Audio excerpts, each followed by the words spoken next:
ఒక్కడై రావడం ఒక్కడై పోవడం. తెల్లారి ఒక ఇడ్లీ తిన్నాడు, ఒక కాఫీ తాగినాడు, అది ఇంత కాఫీ తాగాడు. అమ్మ చాలా అనుకున్నా, కొంతమంది అట్లనే అయిపోయిండు అంతే. అదొక్కటే మళ్ళీ ఇంకేం మాట ఎప్పుడు చూసినా పోయి చూస్తే కళ్ళు తెలిసి చూస్తున్నాను, ఏం మాట్లాడబోతున్నాడు గుర్తుపడుతుంది, ఎవరు గుర్తుపడతాడు, గుర్తు అంటే నేను కళ్ళ పంట నిలిపోతున్నాను అంతే. మేమేమో మాట్లాడవస్తుంది రోజు మా బిడ్డ నేను హాస్పిటల్ మంచిలేదమ్మా, హాస్పిటల్ నచ్చలేదు, పైసలు తీసుకుంటున్నాను కానీ మంచి ట్రీట్మెంట్ చేస్తున్నాడు. నచ్చకన్నా ఇటు పోయినా నేను 4 సంవత్సరాల నుంచి చూపిస్తా ఉన్నారు కదా మీరు హాస్పిటల్లో. మొత్తం టోటల్గా ఖర్చు ఎంత అయిందంటారు? అప్పుడు కూడా వాళ్ళు పెట్టుకుర్రమ్మా, డాక్టర్లు వాళ్ళే పెట్టుకున్నారు. అప్పుడు బాగానే అవుతుంది బయట కట్టి ఎంతనేమో వాళ్ళే పెట్టుకుర్రు. ఇప్పుడేమో మేము అందరం బోర్డు పొల్ల పెట్టినాం కానీ ఇక్కడ పెట్టలేము మేము, ఇక్కడ వాళ్ళే పెట్టుకున్నాం, కొడుకు కూడా పెట్టలేము. నెల క్రితం కూడా బాగానే ఉన్నారంట, హాస్పిటల్ నుంచి డిశ్చార్జ్ అయ్యారంట. 2 రోజుల క్రితం కాదు, జనవరిలోనే పోయి మేము దాకల్లా.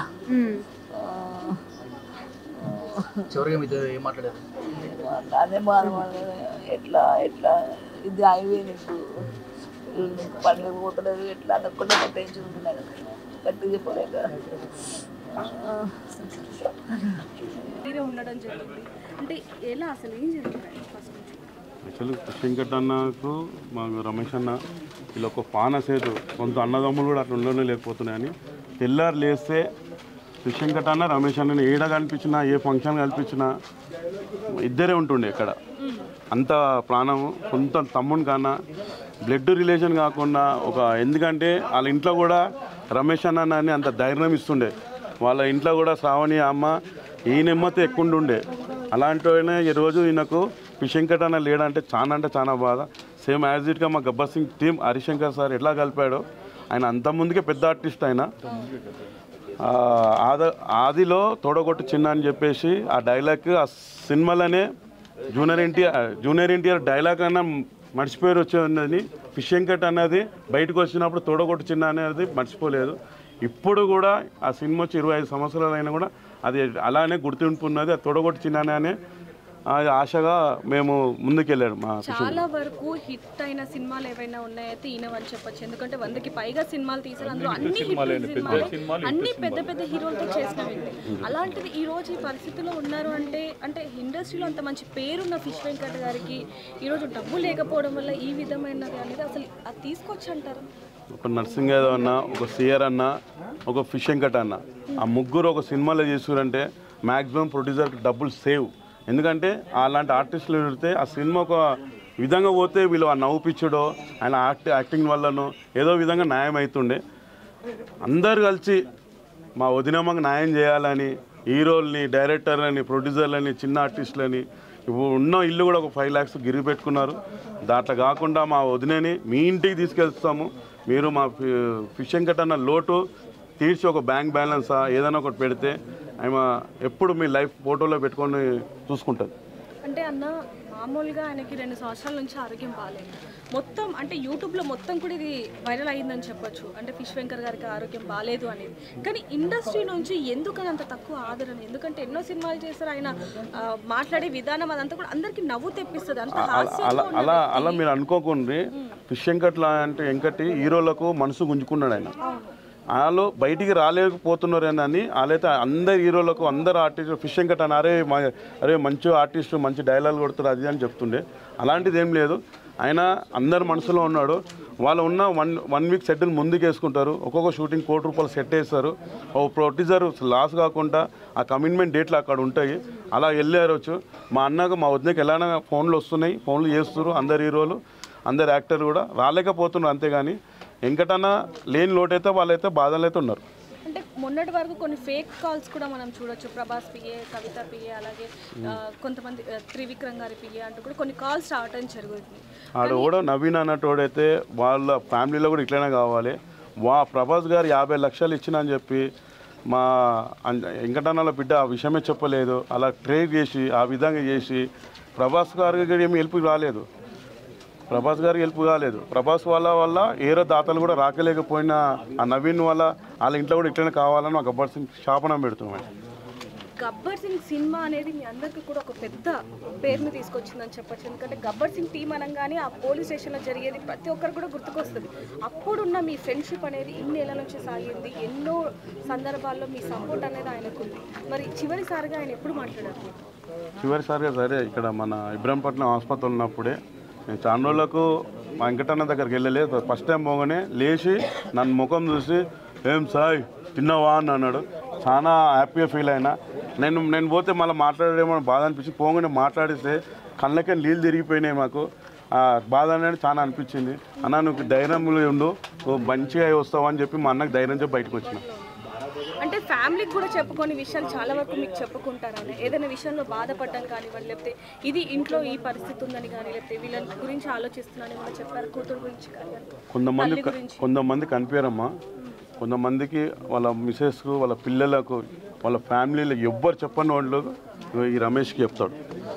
రమేష్ అన్న అంటే విషంకటానికి అంత భరోసా. వాళ్ళ ఫ్యామిలీలో ఎవ్వరు నమ్మాడు, రమేష్ అన్నని బాగా నమ్ముతాడు.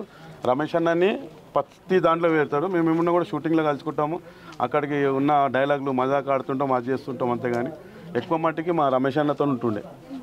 అంటే ఇప్పుడు వరకు కూడా మీరందరూ కూడా ఆయనకు సపోర్ట్ చేశారు. ఇప్పుడు ఆయన ఫ్యామిలీకి కూడా సపోర్ట్ ఉంది. మరి ఇప్పుడు నుంచి ఏ విధంగా ఉండబోతుంది? ఎందుకంటే ఇప్పుడు మొత్తం కూడా చూసుకోవాల్సింది కూడా మీదే. సపోర్ట్ చేస్తాము, అలాగేం లేదు. వాళ్ళ ఫ్యామిలీ మా ఫ్యామిలీ లెక్కనే ఫీల్ అవుతాం. వాళ్ళ ఇంట్లో మేము, వాళ్ళు మా ఇంట్లో ఉన్నారు. సాయి అన్న కూడా వీళ్ళు మేము మమ్మల్ని తమ్ముళ్ళు లెక్కనే చూస్తుండే. ఎక్కడికి పోయినా కూడా మమ్మల్ని ఎక్కడ కనిపించినా చూడకుండా పోయిన ఫోన్ చేసి పిలిచి రేవంత్ రెడ్డి సార్కి ఆల్రెడీ మా గబ్బర్ సింగ్ టీం రిక్వెస్ట్ చేశాము. రేవంత్ రెడ్డి అన్న దగ్గరికి వెళ్ళి 100% మా వదినకు సపోర్ట్గా ఉండాలని ఏదైనా ఒక ఫండ్ రిలీజ్ చేసి, ఎందుకంటే మొన్న అవార్డు ఫంక్షన్లలో ఇండస్ట్రీలకు మేము అండగా ఉంటాను అన్నాడు. ఆ విధంగానే రేవంత్ రెడ్డి అన్న దగ్గరికి వెళ్ళి మా వదినమ్మకు ఏదైనా చేయాలని చూస్తాము. ప్రతి ఒక్కటి మా వెంకటన్న ఏ హీరోతో చేశాడో అందరు హీరోల దగ్గరికి వెళ్తాము. మా గబ్బర్ సింగ్ అని, మా రమేష్ అన్న అందరం పోయి మా వదినకు మ్యాక్సిమం ఒక నెల కిరాయి లాంటిది ఒక ఏదైనా హెల్ప్ చేస్తే, ఒక 50 మంది ఏదైనా ఒక బ్యాంక్ బ్యాలెన్స్ పెట్టాలని మా వదిన మాకు వెంకటాన్ని లోటు తెలియకుండా మా వదిన 100 సంవత్సరాలు బతకాలి. ఆమె కూడా ఆరోగ్యం బాగాలేదు, ఆమె ఎక్కడ పని చేసుకోలేదు. 2 కొడుకులు ఉన్నారు, వాళ్ళు చూసుకోలేని పరిస్థితి, వాళ్ళది ఉన్నది. మా వద్దకు న్యాయం చేయాలని మీ ఛానల్ తరపున కోరుకుంటున్నాను. చివరిగా చూసుకుంటే ఏవైతే 50 లక్షలని ఆరోగ్యం బాగుపడడానికి 50 లక్షలు అంటే కిడ్నీ మార్పిడి కోసం, ఆ 50 లక్షలు ఉంటే ఆయన ఈరోజు బ్రతుకుండేవారు. ఎవరైనా ఇండస్ట్రీ నుంచి ఒక్క హీరో అయినా హెల్ప్. ఇక్కడ బోడుప్పల్లో ఉన్నప్పుడు మాకు నమ్మకం ఉండే. మాకు 50 మందిలో 5 మంది దాతలు, ఒక ఆడపిల్ల నాకు ఫోన్ చేసి మా ఆయనకు యాక్సిడెంట్ అయింది, ఆయన 3 నెలలు బతుకుతాడు, 2 కిడ్నీల్లో విషయకండన బతుడవచ్చు, మా కిడ్నీ ఫ్రీగా ఇస్తామని అని అలాంటి వాళ్ళు 5 మంది నాకు వచ్చి బాధతో చెప్పారు. ఈరోజు కిడ్నీలు కూడా దొరికినాయి, కిడ్నీ దొరకలేను కాదని. మా వెంకటన్న బాడీ సహకరిస్తే కిడ్నీ చేంజ్ చేస్తే 100% ఒక 10 నుంచి 15 సంవత్సరాలు బతుండే. మళ్ళీ ఆంధ్ర తెలంగాణ ప్రజలకు మంచి నవ్వుపిస్తారని ఒక ఆశతో మా గబ్బర్ సింగ్ టీం ఉండే. అన్న, ఆయన అభిమానుల దగ్గర నుంచి ఒక చిన్న ప్రశ్న. ఎంతో మందికి సపోర్ట్ చేశారు, సాయం అన్న వాళ్ళ ప్రతి ఒక్కరు కూడా చేశారు. ఇప్పుడు ఆ సాయం అంతా ఎట్టుపోయింది అంటే ఏం చెప్తారు? మా అన్నకు సంవత్సరం నుంచి ఇంటున్నారు, సాయం చేస్తారు. ఓన్లీ మనం ఆ మాట అనలేను. హీరోలు వీళ్ళు ఉన్నారు, చాలా మంది హెల్ప్ చేశారు. ఇండస్ట్రీ నుంచి హెల్ప్ ఉన్నది, రాజకీయంతో సపోర్ట్ ఉన్నది.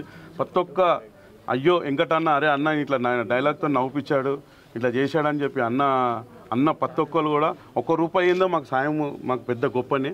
చాలామంది ఫోన్పే, గూగుల్ పే ₹1 నుంచి ₹100, ₹500 అట్లా చాలామంది వేసారు. ఇప్పటి మట్టుకు ఆ డబ్బులన్నీ హాస్పిటల్కి మట్టుకు అయినాయి. ఫైనల్గా వెంకటన్న హాస్పిటల్లో మాట్లాడినా, నేను చాలా రోజుల నుంచి కొంచెం మాట్లాడలే. మా అన్న ఈ సిచ్యువేషన్లో కూడా మనం పోకపోతే బాగుండదని వెళ్ళాము. పోతాయని లోపు నన్ను కళ్ళు చేసి చూసాను, ఏం సాయి బాగున్నావా, అన్నం తిన్నావా అన్నాను. అన్న తిన్నాను, ఎట్లా ఉన్నావా అన్న. కళ్ళకే నీళ్ళు వచ్చేసినాయి. అన్న నీకేం కాదన్న, నువ్వు ధైర్యంగా ఉండు, మంచిగా వస్తావు, మేము గబ్బర్ సింగ్ టీం ప్రతి ఒక్కరి దగ్గరికి వెళ్తాము, హెల్ప్ చేస్తానంటే సరే అన్నాడు. డైలాగ్ చెప్పాను, సిస్టర్ అడిగింది, మేము ప్రిపేర్ కాలేదు, ఇప్పుడు ఎట్లా అడుగుతావు అన్నాను. ఆ మాటకి నవ్వుకుంటూ బయటకు వచ్చినాము. మా వెంకటన్నని నడుచుకొని ఇంటికి తీసుకొద్దాము అనుకున్నామని, ఈ విధంగా చూస్తామని మా గబ్బర్ సింగ్ టీం అనుకోలేదు. అంటే చాలామంది ఏమన్నారు అంటే, ఒకసారిగా ప్రభాస్ గారు సహాయం చేశారు, బతికి ఇంకా అయిపోయింది, ఆపరేషన్ కూడా అయిపోయింది అన్నారు. బట్ అదేంటి, ప్రభాస్ గారు ఒక ఛానల్ నవీన్ అనే వ్యక్తి వాళ్ళ ఇంట్లో కూడా ఇలాంటి శాపం జరగాలని కోరుకుంటున్నా. ఇట్లా చేయొద్దు. ఓ నవీన్ లాంటి వాళ్ళు 50 లక్షలు ప్రభాస్ గారు ఇప్పించి మీలాంటి 100 ఛానళ్ళని పిలిచి మా వదినమ్మ మా అన్న బిడ్డ అందరు కూర్చొని ఆ చెక్ రూపంలో తీసుకుంటుండే. ఆ విధంగా సృష్టించి వచ్చిన దాతలను ఆపేసాడు. అది కరెక్ట్ కాదు.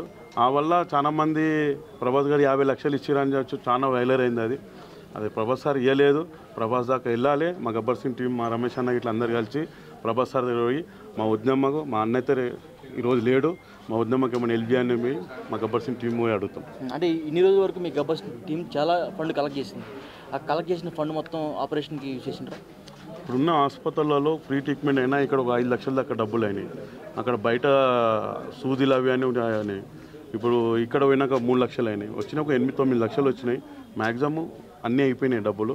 ఇప్పుడు మళ్ళీ డబ్బులు లేవంటే ఇల్లు గిరిపెట్టి 5 లక్షలకు దాని మీద కార్యక్రమాలు ముందు తీసుకెళ్తారు.